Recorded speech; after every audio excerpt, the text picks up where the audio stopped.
ओम नमः शिवाय। ମୁଁ ଜ୍ୟୋତିର୍ବିଦ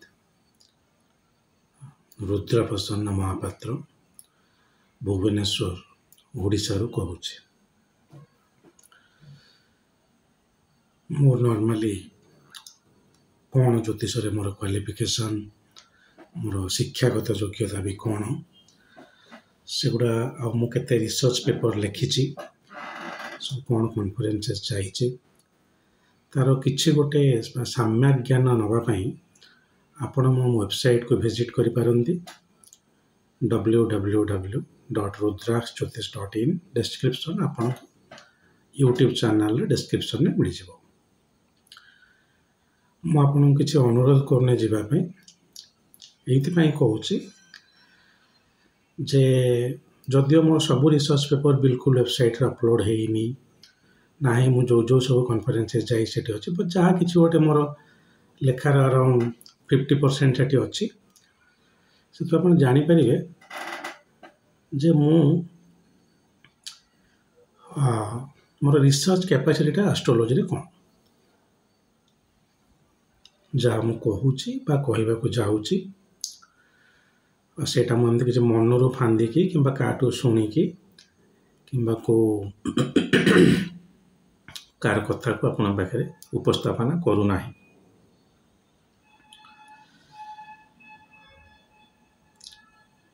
ମୁଁ ଇଂରେଜୀରେ ବହୁତ ଗୁଡ଼ିଏ ଭିଡ଼ିଓ ଆଗରୁ କରିଛି, ବହୁତ ଗୁଡ଼ିଏ ଲୋକ ତାକୁ ବୁଝିପାରିଲେ ନାହିଁ। ଆମ ରାଜ୍ୟ କଥା କହୁଛି, ଇଭେନ୍ ନର୍ଦର୍ନ ଇଣ୍ଡିଆରେ ତ ଲୋକ ବୁଝି ବି ପାରୁନାହାନ୍ତି ବେଶୀ, ସେଥିପାଇଁ ମୋତେ ହୁଏତ ହିନ୍ଦୀରେ ଫ୍ୟୁଚର୍ରେ କରିବାକୁ ପଡ଼ିବ। ନିଜର କିଛି କିଛି ଯେଉଁ ଜିନିଷ ଅଛି ଜ୍ୟୋତିଷ ବିଷୟରେ କହିବା ପାଇଁ, ସେଥିପାଇଁ ମୁଁ ଆପଣଙ୍କ ନିକଟରେ ଉପସ୍ଥିତ ହେଇଛି। ଭିଡ଼ିଓ ଆପଣଙ୍କୁ ଯଦି ଭଲ ଲାଗୁଛି ଦେଖନ୍ତୁ, ନହେଲେ ଆପଣ କିଛି ସେମିତି ବାଧ୍ୟତାମୂଳକ ନୁହେଁ। ଯଦି ଜ୍ୟୋତିଷରେ କିଛି ଇଣ୍ଟରେଷ୍ଟ ଅଛି ତାହେଲେ ଦେଖନ୍ତୁ। ମୁଁ ଏ ଭିଡ଼ିଓ କୌଣସି ପ୍ରକାର ପବ୍ଲିସିଟି ବା ମାର୍କେଟିଂ ପାଇଁ କରୁନି। ଆପଣ ଜାଣିପାରିବେ ମୋର ପ୍ରେଜେଣ୍ଟେସନ୍ରୁ। ଆପଣ ଯେଉଁ ଜ୍ୟୋତିଷଙ୍କ ପାଖକୁ ଯାଉଛନ୍ତି, ଯିଏ ଯେଉଁଠି ସେମାନଙ୍କୁ ଦେଖାନ୍ତୁ ଏବଂ କନସଲ୍ଟ କରନ୍ତୁ।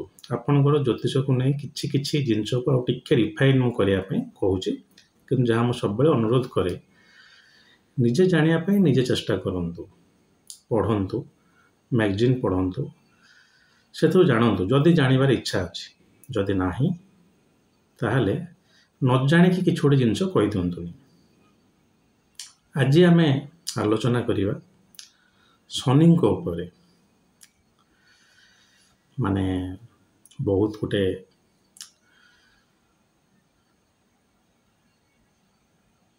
ବିଡ଼ମ୍ବନା ବା ପ୍ରତିରୋଧକ ବା ବହୁତ ଭୟଙ୍କର ରୂପ ଦିଆଯାଇଛି ଶନିଙ୍କୁ ଲୋକମାନଙ୍କ ମଧ୍ୟରେ। ମୁଁ ଆଉ ଥରେ ଅଣ୍ଡରଲାଇନ୍ କରୁଛି, ଆମର ଏ ଲୋକମାନଙ୍କ ମଧ୍ୟରେ ଏଟା ଦିଆଯାଇଛି। ସେଥିପାଇଁ ହୁଏତ କିଛି ମାତ୍ରାରେ କେଉଁ ଜ୍ୟୋତିଷମାନେ କିମ୍ବା ସୋ କଲ୍ଡ ଜ୍ୟୋତିଷମାନେ ଦାୟୀ ଥିବେ, ମୁଁ ସେଇଟା କିଛି କହିପାରୁନି। ଆଗରୁ ବି କହି ରଖିଛି ମୋର ଯେଉଁ ଭିଡ଼ିଓରେ ଯେ ଜ୍ୟୋତିଷ ଗୋଟେ ରେକଗ୍ନାଇଜ୍ଡ ଡିସିପ୍ଲିନ୍ ୟୁନିଭର୍ସିଟି ଅଣ୍ଡରରେ। ଆପଣଙ୍କର ଯଦି ଇଣ୍ଟରେଷ୍ଟ ଅଛି ଆପଣ ପଢ଼ନ୍ତୁ, ସାର୍ଟିଫିକେଟ୍ ଆଣନ୍ତୁ, ତାପରେ ପ୍ରାକ୍ଟିସ୍ କରନ୍ତୁ। ଯଦି ବା ଆପଣ କୌଳିକ ବୃତ୍ତିରେ ପ୍ରାକ୍ଟିସ୍ ଯିଏ ବି କରୁଛନ୍ତି, ଗୋଟେ ସାର୍ଟିଫିକେଟ୍ ଜ୍ୟୋତିଷ ନିହାତି ଦରକାର ପ୍ରାକ୍ଟିସ୍ ପାଇଁ। ତ ଏଇଟା ପାଠ ପଢ଼ିବାକୁ ପଡ଼ିବ ଆପଣଙ୍କୁ। ଶନି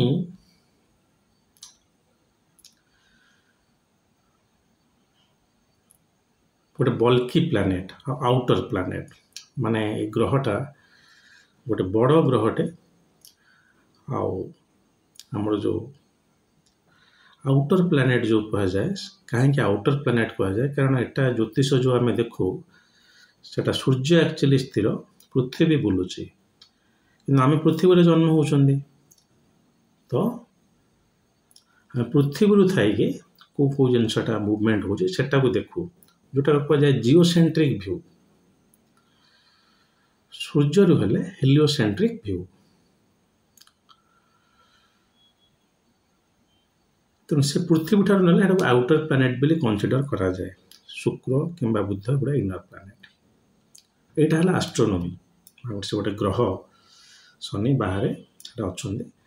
ଆଉ ଗୋଟେ ଗୋଟେ ରାଶିରେ ସେ ବହୁତ ଦିନ ଚାଲନ୍ତି, ଯେହେତୁ ଚାଲନ୍ତି ମାନେ ଗୋଚର କରନ୍ତି, ଯେହେତୁ ଗୋଟେ ବଲ୍କି ପ୍ଲାନେଟ୍, ସେଥିପାଇଁ ଗୋଟେ ରାଶିରେ 2.5 ବର୍ଷ ଶନି ଗୋଚର କଲେ। ଶନି ଆସିଲେ ଆପଣଙ୍କର ସବୁ ପ୍ରକାର ଅସୁବିଧା ହେବ। ମୁଁ କହି ରଖୁଛି, ମୁଁ ଯାହାଟା କହୁଛି ଆପଣ ଯଦି ମୋ ରିସର୍ଚ୍ଚ ପେପର ବି ପଢ଼ିବେ, ମୁଁ ଏଠି କୌଣସି ଜିନିଷ ନିଜର, ଯଦିଓ ମୁଁ ବହୁତ ପ୍ରାକ୍ଟିସ୍ କରୁଛି, ଇଭେନ୍ ବହୁତ ଅନଲାଇନ୍ ପୋର୍ଟାଲରେ ବି ମୁଁ ଥିଲି, ଯେଉଁଠିକି ଦିନକୁ 12 ଘଣ୍ଟା, ଯେଉଁଟା ଇଣ୍ଟରନ୍ୟାସନାଲ୍ କନସଲ୍ଟିଂ କୁହାଯାଏ, ଯେ ବିଭିନ୍ନ ଦେଶ ହଉ କଲ୍ ବି ଆସିପାରେ ଆପଣଙ୍କ ପାଖକୁ। କିନ୍ତୁ ମୋ ନିଜ ଏକ୍ସପିରିଏନ୍ସରୁ ମୁଁ କହିଦେଉନି ଗୋଟେ ଜିନିଷ, ମାନେ ମୋ ଏକ୍ସପିରିଏନ୍ସ ଯାହା ହେଇଛି ସେଟା ଆଉ ଗୋଟେ ଜ୍ୟୋତିଷର ଏକ୍ସପିରିଏନ୍ସ ନ ହେଇଥାଇପାରେ।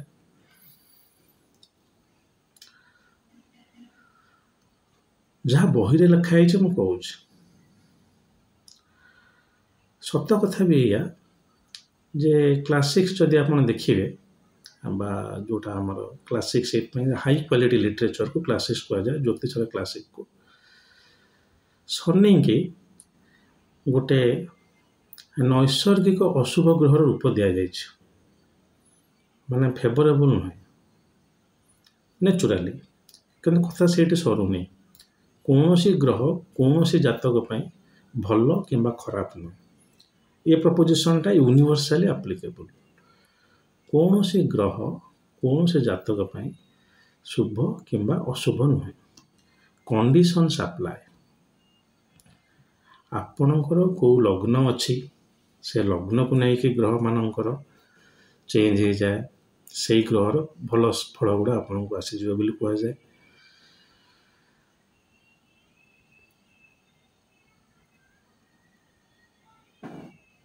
ଆଉ ଗ୍ରହର ପ୍ଲେସମେଣ୍ଟ ନେଇକି ବି, ଯଦି ଗୋଟେ ଆପଣଙ୍କ ଜାତକ ପାଇଁ ଖୁବ୍ ଭଲ ଗ୍ରହ ହେଇନଥିବ, ସେ ଗ୍ରହ ଯଦି ଭଲ ଜାଗାରେ ବସିଛି, ଏଠି ଏବଂ ନବାଂଶର 2ଟା ଜାଗାରେ ଅଛି ବର୍ଗୋତ୍ତମ ହେଇକି, ଖାଲି ନବାଂଶରେ ଯେ ଗୋଟେ ଜାଗାରେ ରହିଗଲେ ବର୍ଗୋତ୍ତମ ହେବନି, ଯେକୌଣସି ଗୋଟେ ବର୍ଗ କୁଣ୍ଡଳୀ ଆଉ ଲଗ୍ନରେ ରହିଲେ ଭଲ ଅଛି, ତାହା ଭଲ, କିଛି ଖରାପ ନୁହେଁ।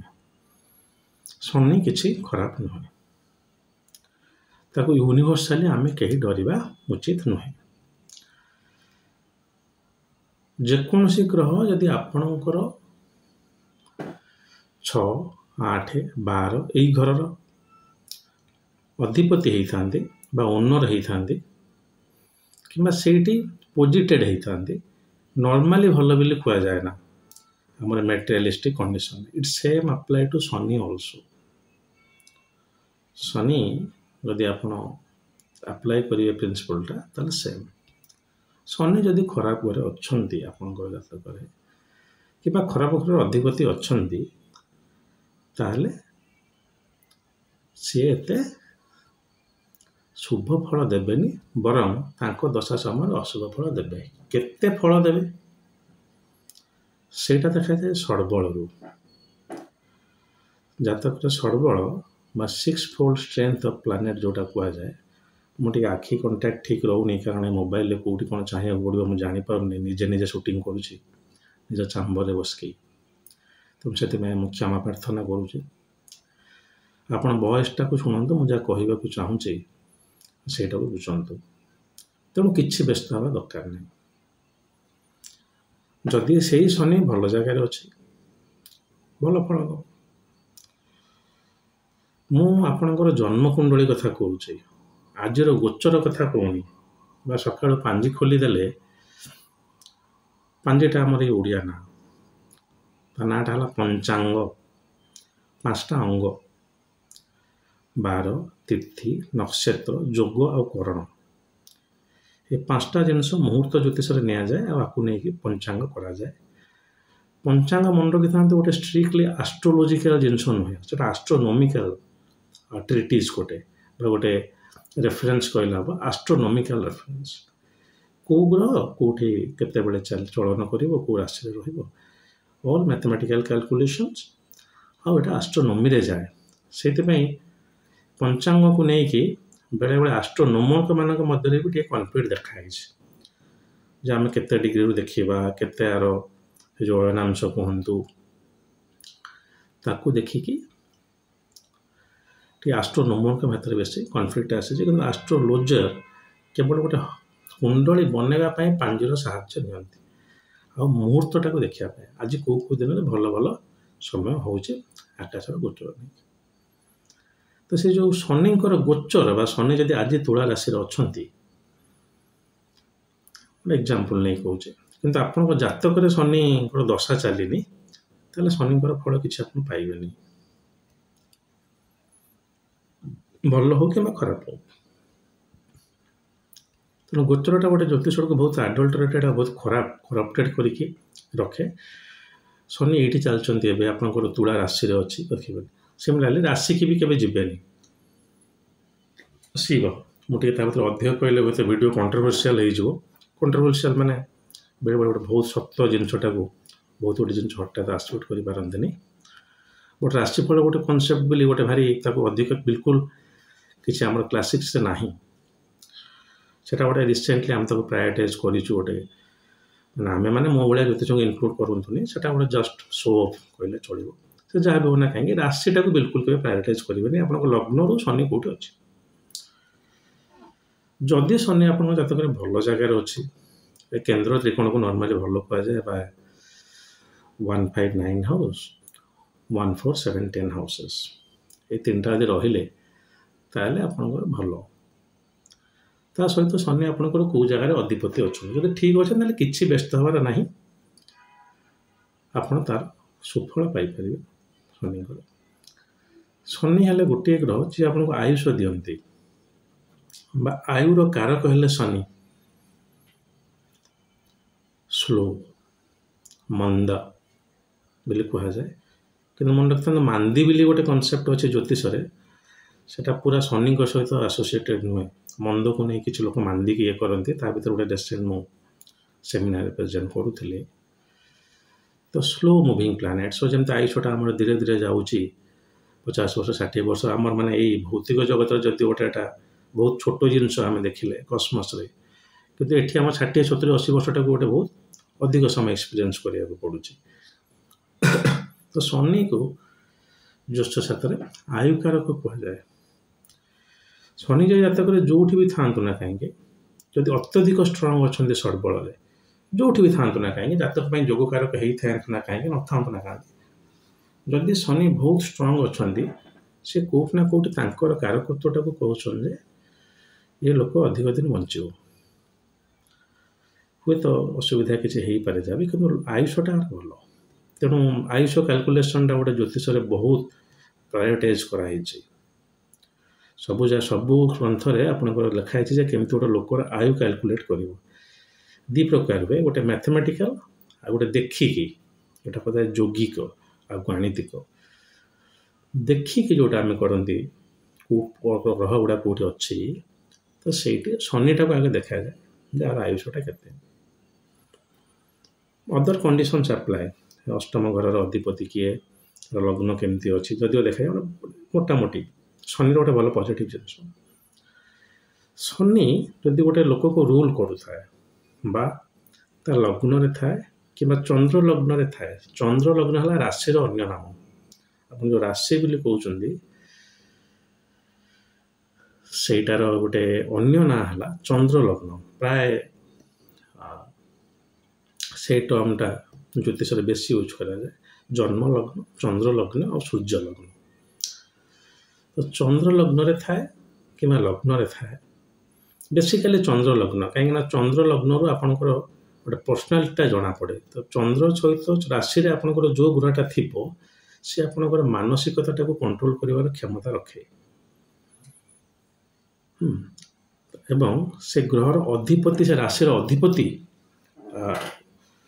माने जे गोटे सी प्लस से राशि गुण ये सब जिन देखा जाए जदि चर राशि होता से मन टे फिक्लिंग थी जब स्थिर राशि होता मन स्टेबल थी डिपेंड करे से राशि अधिपति केमती अच्छा हनी जदि से भी थाए तो से मनटा को लोकटा गोटे अनेस्ट करेब ତାକୁ ସହଜରେ କିଛି ଗୋଟେ ଡିଜନେଷ୍ଟ କାମ କରିବାକୁ ଦେବନି। ସେଇଥିଲାଗି କଳିଯୁଗର ଗ୍ରହ ରାହୁକୁ କୁହାଯାଇଛି। ରାହୁ ଗୋଟେ ପ୍ରକାର ଡିଜନେଷ୍ଟ। ତାପରେ ଆଉ ଗୋଟେ ଭିଡ଼ିଓ କରିବା, ତାକୁ ନେଇକି ଲୋକ ପୁରା ବହୁତ ଡରୁଛନ୍ତି, ଭୟଭୀତ। ଆଉ ସବୁବେଳେ ଦୟାକରି କୁହନ୍ତୁନି ଯେ ଜ୍ୟୋତିଷମାନେ ଆମକୁ କହିଦେଲେ ଆମେ ସେଟା ଦେଖିଲୁ। ମୁଁ ଏବେ ରିସେଣ୍ଟଲି ବି ୟୁଟ୍ୟୁବ୍ ଦେଖୁଥିଲି, ବହୁତ ଗୁଡ଼ିଏ ଭିଡ଼ିଓରେ ବହୁତ ଆଷ୍ଟ୍ରୋଲୋଜରମାନେ କ୍ଲାରିଫାଏ ବି କରୁଛନ୍ତି ଯେ ସେମିତି କିଛି ନୁହେଁ, ମୁଁ କିଛି ନୂଆ ନୁହେଁ। ହିନ୍ଦୀର ହଉ କିମ୍ବା ଇଂଲିଶର ହଉ, ମୁଁ ଯାହା କହୁଛି ସେମାନେ ସେୟା କହୁଛନ୍ତି। ମୁଁ ଅଲରେଡ଼ି ଇଂଲିଶ ଭିଡ଼ିଓରେ ବି ସେୟା କହିଛି। ତେଣୁ ଖାଲି ବି ଯଦି ଆପଣ ୟୁଟ୍ୟୁବ୍ ଦେଖୁଛନ୍ତି ଆପଣ ଏତେ ଡରିବେନି। ତେଣୁ ସେଇଟା ଆପଣଙ୍କର ଭୁଲ ଯେ ଆପଣଙ୍କର ରିସର୍ଚ୍ଚଟା ଠିକ୍ ହେଇନି। କିନ୍ତୁ ବହୁତ ଲୋକ କହୁଛନ୍ତି ଯେ ଶନି ସେମିତି କିଛି ବିଲକୁଲ ବ୍ୟସ୍ତ ହେବାର ନାହିଁ। ଆଗରୁ କିଛି ହେଉଥିଲା। ମୁଁ ଏଠି ଗୁରୁବର KN ରାଓ, ମୁଁ ଯଦିও ତାଙ୍କର ଡାଇରେକ୍ଟ ଷ୍ଟୁଡେଣ୍ଟ ନୁହେଁ, କିନ୍ତୁ ତାଙ୍କର ବହି ଗୁଡ଼ା ବହୁତ ଗୁଡ଼ା ପଢ଼ିକି ମୁଁ ଶିଖିଛି। ଆଉ ଗୋଟେ ପ୍ରକାର ସେ ମୋ ଗୁରୁ କହିଲେ ହେବ। ଆଉ BV ରମଣ, ତାଙ୍କ ବହିରୁ ତ ବହୁତ। ତେଣୁ ଦୁଇ ଜଣଙ୍କର ଲେଖା ଏବଂ ଇମ୍ପାକ୍ଟ ଆମ ଉପରେ ଟିକେ ଅଧିକ ରହିଛି। ଆଉ ଜ୍ୟୋତିଷ ଶାସ୍ତ୍ରରେ ଏ ଦୁଇ ଜଣ ହେଲେ ଯେଉଁମାନେ ବି ରିସର୍ଚ୍ଚ କରୁଛନ୍ତି ଜ୍ୟୋତିଷରେ, ସେମାନେ ବହୁତ ଡିପ୍ ଯାଇଛନ୍ତି। ତ ସିଏ ବି କୁହନ୍ତି ଯେ ଏଇଟା ଗୋଟେ ଡରେଇକି ପଇସା ଲୁଟିବାର ମାଧ୍ୟମ ଥିଲା ବହୁତ ଆଗରୁ। ଏବେ ବି ଯେଉଁମାନେ କରୁଛନ୍ତି ସେମାନେ ଆସିଲେ ମୂର୍ଖ, କାରଣ ଏବେ ଆଉ ଲୋକ ସେଟା ଭଲକି ଜାଣିଗଲେଣି। ଶନି କହିଦେବା, ରାହୁ କହିଦେବା, ସେ କାଳସର୍ପ ଯୋଗ କହିଦେବା, ଏଗୁଡ଼ା ସବୁ ଗୋଟେ ପ୍ରକାର ସ୍ପୁଫ୍ ମାନଙ୍କର ଜିନିଷ ଥିଲା। କିନ୍ତୁ ଏବେ ତ ଆପଣଙ୍କ ପାଖରେ ବହୁତ ଲୋକ କହୁଛନ୍ତି ଏବେ ସେମିତି କିଛି ଜିନିଷ ନାହିଁ।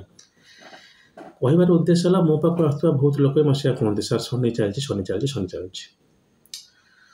ଶନି ସମୟରେ ଇନ୍ଦିରା ଗାନ୍ଧୀ ବିକେମ୍ ଦ ପ୍ରାଇମ୍ ମିନିଷ୍ଟର, ଏସ୍ପେସିଆଲି 7.5 ସମୟରେ। ଏମିତି ବହୁତ ନଜିର ଅଛି।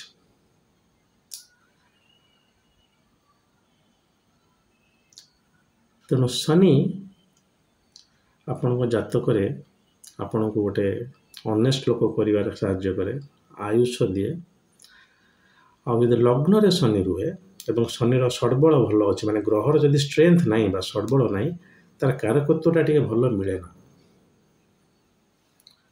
ଲଗ୍ନ ଯଦି ରୁହେ ସେ ଟିକେ ଆପଣଙ୍କୁ ଏତେ ରଙ୍ଗ ଟିକେ ଭଲ କରିବନି, ଆଉ ଟିକେ ହାଇଟ୍ ଦେବ, ଆପଣ ଏତେ ସହଜରେ ମୋଟା ହେବେନି।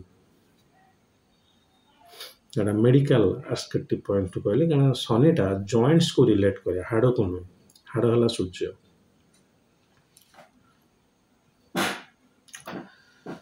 ତ ଜଏଣ୍ଟସ୍ ଗୁଡ଼ାକୁ ବେଶୀ ଟିକେ ଶନି ଇମ୍ପାକ୍ଟ କରେ ଆନାଟୋମିର। ତେବେ ଶନିର ଖରାପ କ'ଣ? କିଛି ସେମିତି ଖାସ୍ ଖରାପ ନାହିଁ। ଯଦି ଶନି ଆପଣଙ୍କର ଖରାପ ଗ୍ରହର ଅଧିପତି ରଖୁଥାଏ, ଭାବି ନିଅନ୍ତୁ ଶନି ଆପଣଙ୍କର ଦ୍ୱାଦଶ ଘରେ ଅଛି। ଦ୍ୱାଦଶ ହେଲା ଘର ହେଲା ଗୋଟେ ଆପଣଙ୍କର ବିଭିନ୍ନ ସିଗ୍ନିଫିକେସନ୍ ଅଛି। ଉତ୍ତର କାଳାମୃତ ବହିଟାକୁ ଯଦି ଆପଣ ପଢ଼ିବେ, ସେ ତ ଗୋଟେ ଘରର ମାନେ ଗୋଟେ ଭାବ ବା ଗୋଟେ ହାଉସ୍ର କୁହାଯାଏ ଯେ ଘର ନ କହିବା ପାଇଁ, ବଟ୍ ଆପଣମାନେ ବୁଝିବା ପାଇଁ କହୁଛି। ଜାତକରେ ଯେଉଁ 12ଟା ଘର ଥାଏ, ଶେଷ ଘରଟା ଭଲ ନୁହେଁ। ମୁଁ କହୁନି, ଯାହା ଲେଖା ହେଇଛି। ସେଠି ଖରାପ ଜାଗାରେ ଯଦି ଶନି ରହିଲେ କ'ଣ ହେବ? ସେ ଜାଗାରେ ଯେଉଁ ଯେଉଁ ଜିନିଷ ଥିବ ସେଇ ଜିନିଷ ଗୁଡ଼ା ହେଲେ ଆଉ ସହଜରେ ସରିବନି। ଆଉ କାରଣ ଶନି ଟିକେ ଲଙ୍ଗ ଲାଷ୍ଟିଂ କରନ୍ତି। ପଇସା ଯଦି ଦେବା ଜାଗାରେ ରହିଲେ ଧନ ଘର ଧୀରେ ଧୀରେ ଦେବେ, ସ୍ଲୋ ତ ହେବ। ସେଇଟା ଫାଷ୍ଟର ପ୍ଲାନେଟ୍ ହେଲେ ଶୀଘ୍ର ହେଇଯିବ। ଫାଷ୍ଟ ମୁଭିଂ ପ୍ଲାନେଟ୍ ହେଲେ ବୁଧ ଆଉ ଶୁକ୍ର। ଗୋଟେ ଗୋଟେ ମାସ ଗୋଟେ ରାଶିରେ ବାସ୍ ଇଏ ହେଲେ 2.5 ବର୍ଷ ରହୁଛନ୍ତି। ତ ସେଇ ଅନୁସାରେ ଗୋଟେ ଜ୍ୟୋତିଷ ଶାସ୍ତ୍ରକୁ ଲଜିକାଲି କୁହାଯାଇଛି। ଆପଣଙ୍କ ଯଦି ରୋଗ ହେଲା, ଆପଣ ହସ୍ପିଟାଲାଇଜ୍ ହେଲେ, ତାହେଲେ ସହଜରେ ସରିବନି, କାରଣ ସେଇ 12 ଘରେ ଯଦି ଶନି ଅଛି, ହସ୍ପିଟାଲର ଘର ଟିକେ ଲମ୍ବିବ। କିନ୍ତୁ ସେଇ ଶନି 12 ଘରେ ଥାଇକି ବି ଯଦି ବହୁତ ପାୱାରଫୁଲ୍ ହେଇଥାଏ, ତାହେଲେ ସହଜରେ ଆପଣଙ୍କର ଆୟୁଷ ବି ଯିବନି। ବହି ଅଛି ବହୁତ, ଶନି ଦ କିଙ୍ଗ ମେକର ବହି ଲେଖିଛନ୍ତି ତ୍ରିବେଦୀ, 2 ଜଣ ୟୁପିର ବହୁତ ଲିଡ଼ିଂ ଆଷ୍ଟ୍ରୋଲୋଜର। ଦୁଃଖର ବିଷୟ, ବହୁତ ଗୁଡ଼ିଏ astrologer, almost all astrologer of Odisha, ସେମାନେ ଇଂଲିଶରେ ରିସର୍ଚ୍ଚ କରିପାରୁନାହାନ୍ତି। ମୁଁ ଏଠି କହୁଛି, ଏମିତି ନାହିଁକି କରୁନାହାନ୍ତି, ସେମାନେ ନିଜ ମୁହଁରେ ମୋତେ କହିଛନ୍ତି, ମୁଁ ସେମାନଙ୍କର କିଛି ଇଏ କରୁନି। ଭଲ କନସଲ୍ଟାଣ୍ଟ, କିନ୍ତୁ ଠିକ୍ ଅଛି, ଗୋଟେ ଲାଙ୍ଗୁଏଜ୍ ଜଣା ନାହିଁ। ହଁ, ଲାଙ୍ଗୁଏଜ୍ ଯଦି ଜଣା ନାହିଁ, ଆମେ ଓଡ଼ିଶା ବାହାରେ କ'ଣ ରିସର୍ଚ୍ଚ ହେଇଛି, କିଏ ଭଲ ଭଲ ଜ୍ୟୋତିଷ ଅଛନ୍ତି, ସେମାନେ କ'ଣ କରୁଛନ୍ତି, ଆମେ କିଛି ଜାଣିପାରିବାନି। ଉପମଣ୍ଡୁକ ହେଇକି ରହିଯିବା। ତେଣୁ ଦେଖିବେ ସେ ଭଲ ବହି ବି ଲେଖିଛନ୍ତି। ତେଣୁ ଏମିତି କିଛି ଆପଣଙ୍କର ବ୍ୟସ୍ତ ହେବା ଦରକାର ନାହିଁ ଶନି ବିଷୟରେ। ଯଦି ସେମିତି ଖରାପ ଜାଗାରେ ଅଛି ତାହେଲେ କୌଣସି ଗ୍ରହ ବି ଆପଣଙ୍କୁ ଖରାପ ଫଳ ଦେଇପାରେ। ଶନି 7.5 ବି ସେମିତି କୁହନ୍ତି। ଶନି 7.5କୁ ସେମିତି ବିଲକୁଲ କିଛି ଆମର ଜ୍ୟୋତିଷ କ୍ଲାସିକ୍ସରେ କିଛି ସେମିତି କୁହାହେଇନି। ଗୋଚରତା 7.5ଟା ବହୁତ ପରେ ଆସିଛି। ଆଉ ନାଗପୁରର ଜଣେ ଆଷ୍ଟ୍ରୋଲୋଜର କାଟୁଏ ବୋଲି ସେ ଆକୁ ପ୍ରଥମେ ପ୍ରମୋଟ କରିଥିଲେ ବହୁତ ମାନେ ସାଇଣ୍ଟିଫିକାଲି। ଆଉ ଶନି ଦଶା ଚାଲୁଥିଲେ ଏ ଶନି 7.5ଟା ତାର ଟିକେ କାମ ଅଛି। ଦଶା ସେତେ ଷ୍ଟ୍ରଙ୍ଗଲି ଚାଲିନି। ଦଶା ସେ ଖାଲି ମହାଦଶା ନୁହେଁ, ଅନ୍ତର୍ଦଶା ପ୍ରତ୍ୟନ୍ତର ବି ପ୍ରାଣ ସୂକ୍ଷ୍ମ ଦଶାରେ ବି ଦଶା ଚାଲିଥିଲେ ହିଁ ଗୋଟେ ଗ୍ରହ ତା ଗୋଚରରେ ଫଳ ଦେବ। ଯଦି ବିନା ଦଶାରେ କୌଣସି ଗ୍ରହ ଫଳ ଦେଇ ଦେଉଛି ସେ ଜ୍ୟୋତିଷ ଏଟା ନୁହେଁ। ତେଣୁ ଶନିର ଭଲ ଗୁଣ ଗୁଡ଼ା ଆପଣ ଜାଣିଲେ। ଶନି ଆପଣଙ୍କୁ ହାଇଟ୍ ଦେବ, ଭଲ ଷ୍ଟ୍ରଙ୍ଗ ଜଏଣ୍ଟସ୍ ଦେବ, ଅନେଷ୍ଟ କରେଇବ। ଯଦି କିଛି ଲୋକ କରେପ୍ଟେଡ଼ ହେବାକୁ ଚାହୁଁଛନ୍ତି ବାଇ ଚଏସ୍, ବହୁତ ଗୁଡ଼ିଏ ଲୋକ ଆଜିକାଲି ଆପଣ କୁହନ୍ତି ସାର୍ କଳି ଯୁଗରେ ଆପଣ କରପ୍ଟ ନ କଲେ ହେଇପାରିବନି। ଏସବୁ ମିଛ ଆଜ୍ଞା। ଆପଣ ଆପଣଙ୍କର ନିଜର କର୍ମରେ ଅନେଷ୍ଟ ହେଇକି ରହିବାକୁ ବାଧ୍ୟ। ଆପଣ ଡିଜଅନେଷ୍ଟିର କିଛି ବାହାନା ନାହିଁ। ଅନ୍ୟମାନେ ଠକୁଛନ୍ତି, ମୁଁ ବି ଠକିବି। ସେଇ ଜାଗାରେ ତ ଅନ୍ୟମାନେ ମରିଯାଉଛନ୍ତି, ଆପଣ ବଞ୍ଚି ଯାଉଛନ୍ତି, ଆପଣ ଧନ୍ୟବାଦ ଦେଉଛନ୍ତି ଠାକୁରଙ୍କ, ପ୍ରଭୁ ଏତେ ଲୋକ ଚାଲିଗଲେ କିନ୍ତୁ ମୁଁ ବଞ୍ଚିଗଲି। ଯେତେବେଳେ ସେଇ ଲୋକମାନେ କିଛି ଗୋଟେ ଭୁଲ କାମ କରୁଛନ୍ତି ସେ ଜାଗାରେ ସେଇଟା ନୁହେଁ। Honesty is always necessary. ସେ କଳିଯୁଗ ହଉ ବା ଯେଉଁଠି ହଉ, ସବୁ ଜାଗାରେ ଆପଣ ଆପଣଙ୍କର ନିହାତି ଗୋଟେ ଭଲ ଗୁଣ ସେଟା।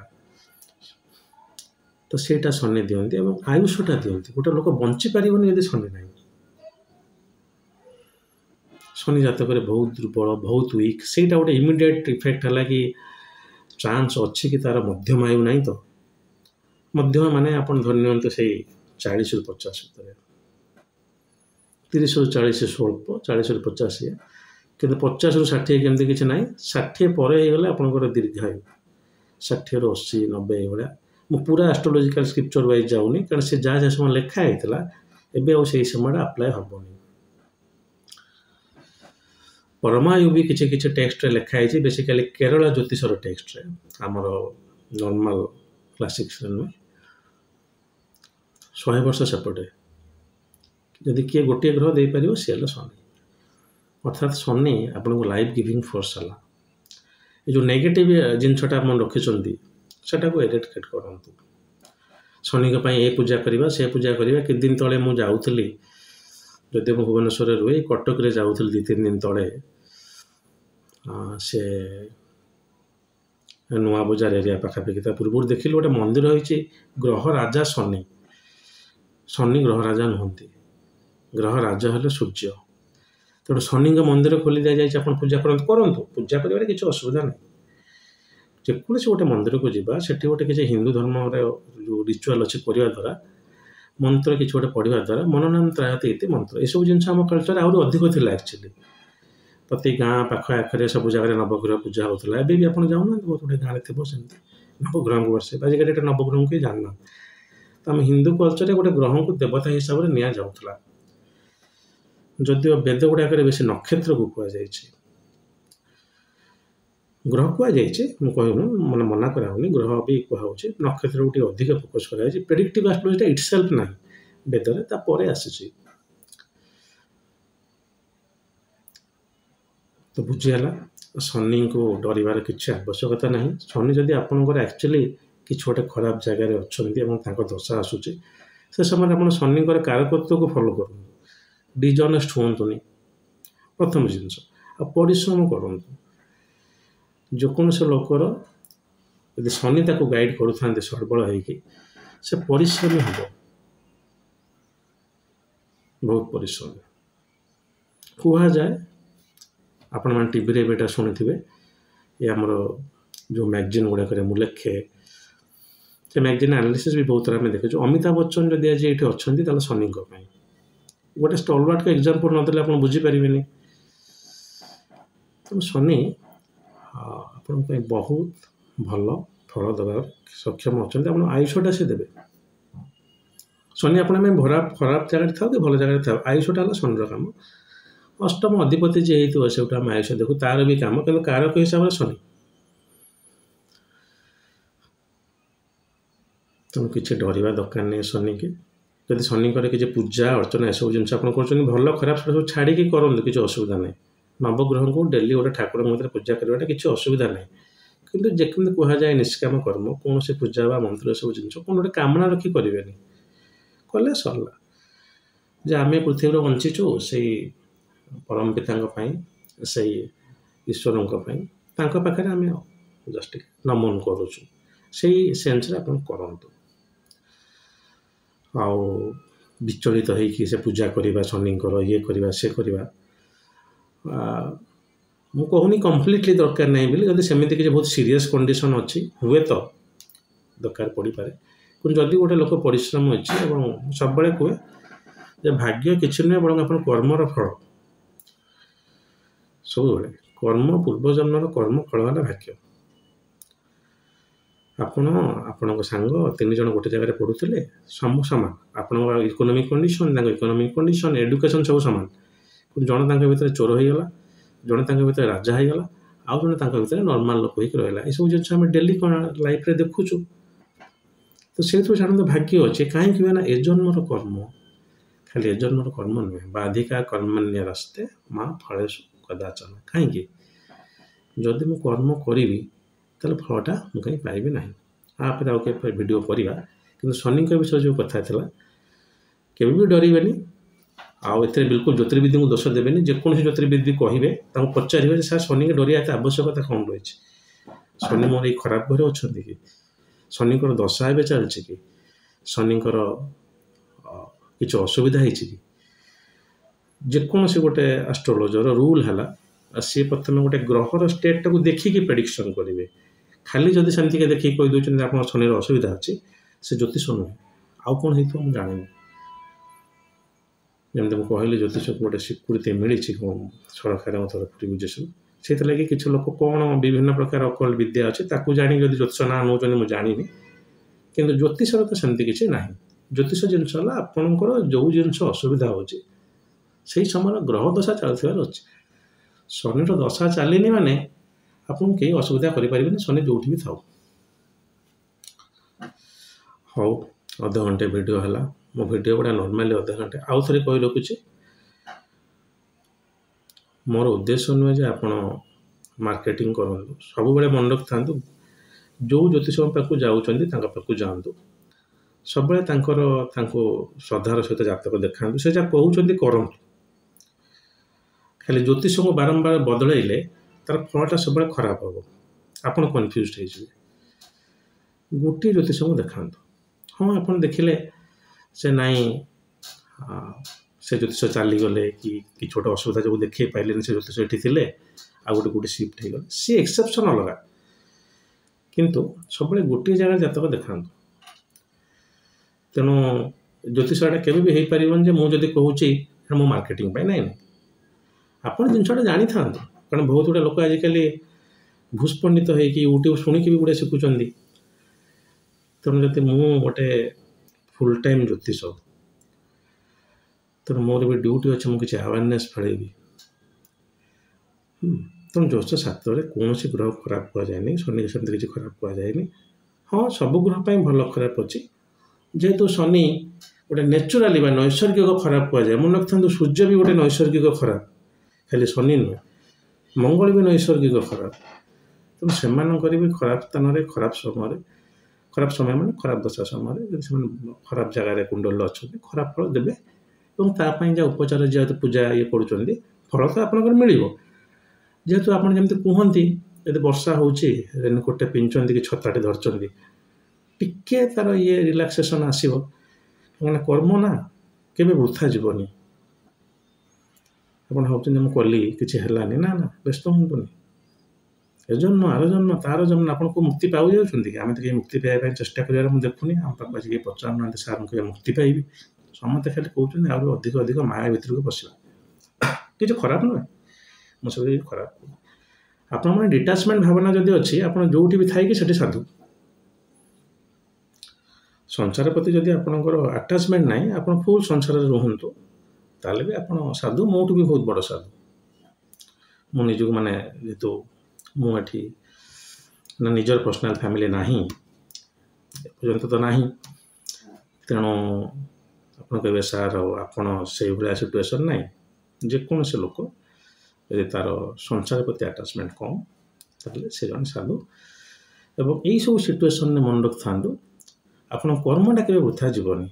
ଆପଣଙ୍କର ଶନି ଭଲ ଥିବ ଆପଣ ପୂଜା କରନ୍ତୁ, ଆପଣ ମନ୍ତ୍ରଟେ ପଢ଼ନ୍ତୁ, ଆପଣଙ୍କର ଟିକେ ଟିକେ ଏନର୍ଜି ଲେଭେଲରେ କ୍ଲାରିଫିକେସନ୍ କ୍ଲିଞ୍ଜିଂ ଆସିବ, ଆପଣଙ୍କୁ ଭଲ ଲାଗିବ, ସାତ୍ଵିକତା ଆସିବ, ଏସବୁ ଜିନିଷ। ଆଜି ପାଇଁ ଏତିକି। ଆପଣଙ୍କର ଯଦି ଆଉ କିଛି ଅଧିକ ଜାଣିବାର ଥାଏ ତାହେଲେ କମେଣ୍ଟ ସେକ୍ସନରେ କହିବେ। ଭିଡ଼ିଓ ଆପଣଙ୍କ ଲାଇକ୍ କରନ୍ତୁ, ଡିସଲାଇକ୍ କରନ୍ତୁ, ମୋ ଚ୍ୟାନେଲକୁ ସବସ୍କ୍ରାଇବ୍ କରନ୍ତୁ କିମ୍ବା ସବସ୍କ୍ରାଇବ୍ ନ କରନ୍ତୁ, ମୋର ସେଥିରେ କିଛି କହିବାର ନାହିଁ, ଏଟା ଆପଣଙ୍କର ପର୍ସନାଲ ଚଏସ୍। ଗୋଟିଏ ଅନୁରୋଧ, ଯେହେତୁ ଗୋଟେ ଭିଡ଼ିଓ ସୁଟିଂ କଲାବେଳେ ମୁଁ ନିଜେ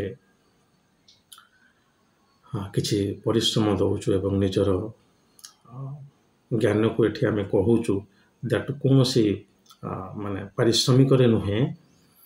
ଗୋଟିଏ ଅନୁରୋଧ, ଯଦି ଦେଖୁଛନ୍ତି ସେୟାର କରିଦେବେ। ଆପଣଙ୍କୁ ଭଲ ନ ଲାଗିଲେ ଆଉ କାହାକୁ ଭଲ ଲାଗିପାରେ। ତ ସିନେମା ବେଳେବେଳେ ଆପଣ ଦେଖିବେ ଗୋଟେ ଫ୍ଲପ୍ ସିନେମା ଗୁଡ଼ା କିନ୍ତୁ ବହୁତ ଭଲ ଲାଗେ ଦେଖିବାକୁ କିଛି ଲୋକଙ୍କୁ। ଆପଣ ଅସ୍କାର ସିନେମାଟା ଦେଖିବେ ବିଲକୁଲ ଭଲ ଲାଗିବନି। ତେଣୁ ସେୟାର କରିଦିଅନ୍ତୁ କେବଳ, ଯଦି ପାରୁଛନ୍ତି। ସେମିତି କିଛି ଫୋର୍ସ ନାହିଁ, ଅନୁରୋଧ। ଯଦି ଆପଣ ରକ୍ଷା କରି ସେୟାର କରିଦେବେ ସେତିକି। ତା ଛଡ଼ା ଯଦି ଆପଣଙ୍କୁ ଭଲ ଲାଗୁଛି ଆପଣ ଅନ୍ୟ ଗୁଡ଼ା ଯେଉଁ ୟୁଟ୍ୟୁବର ମ୍ୟାଣ୍ଡେଟ୍ସ ଅଛି, ସେ ଲାଇକ୍, ଡିସଲାଇକ୍, ସବସ୍କ୍ରାଇବ୍ କରିପାରିବେ। ହଉ, ଆଜି ପାଇଁ ଏତିକି। ଯଦି ମହାଦେବ ଚାହାନ୍ତି ଏବଂ ମୋର ସେଇ ଦଶା ଆସେ, ମୁଁ ଆଉ ଗୋଟେ ନୂଆ ଭିଡ଼ିଓ ନେଇକି ଆପଣଙ୍କ ପାଖରେ ପହଞ୍ଚିବି। କାରଣ ଆମେ ନିଜେ କିଛି କରୁନା, ସିଏ କରନ୍ତି, ଆମେ ମାଧ୍ୟମ। ମହାଦେବ ଆପଣଙ୍କର ମଙ୍ଗଳ କରନ୍ତୁ। ଓମ୍ ନମଃ ଶିବାୟ।